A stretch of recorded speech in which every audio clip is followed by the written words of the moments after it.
존경하는 국민 여러분, 대통령 탄핵에 대한 헌법재판소의 결정을 목전에 두고 있습니다.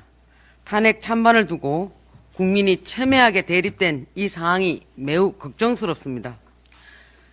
형사 피고인 이재명 대표가 입만 열면 먹사니즘, 잘사니즘, 기업 성장을 말씀하셨는데 이 대표가 말하는 중도 보수 정책은 결국 윤석열 정부의 국정 과제와도 같습니다. 중도 보수를 지향한다면서 윤석열 정부를 진작 협조해 줬으면은 국민들께서 이렇게 고생 안 하셔도 되는데 참 안타깝습니다. 범죄 피고인 이재명 대표님, 진작 정부와 여당에 협조를 해 주셨더라면 국민의 삶은 나아지셨을 겁니다. 형사 피고인 이재명 대표님, 정부가 하려는 것마다 발목 잡지 않았더라면 청년들의 미래는 좀 더 밝았을 것입니다.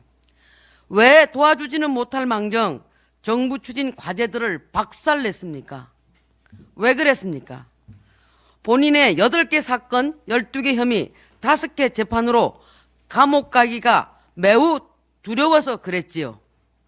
감옥 가기 싫어서 그랬지요.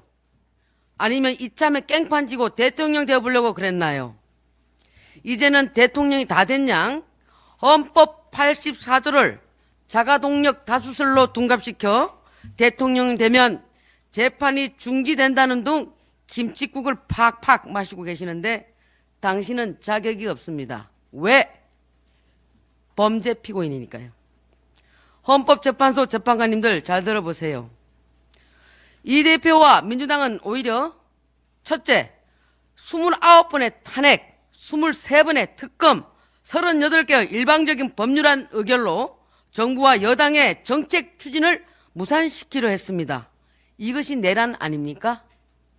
둘째, 국회와 행정부 전반에 대한 부당한 예산 삭감으로 경찰의 중요 수사 활동을 마비시키고 치안 공백을 초래했습니다. 이것이 내란 아닙니까? 셋째, 노동계 내 종북 세력 개입 의혹 등 간첩 문제를 외면하고 간첩법 개정을 반대해 왔습니다. 이것이 내란 아닙니까? 넷째, 국회의 독재적 권한 행사로 정치를 실종시켰습니다. 이것이 내란 아닙니까? 다섯째, 친북, 친중 경향에 따른 안보 이역과 한미동맹 훼손을 자행해 왔습니다. 이것이 내란 아닙니까? 헌법재판소 재판관님들 무엇이 중요한디요? 탄핵 재판에 대한 절차적 흠결에 대한 목소리가 터져나오고 있습니다. 답은 각하입니다. 이상입니다.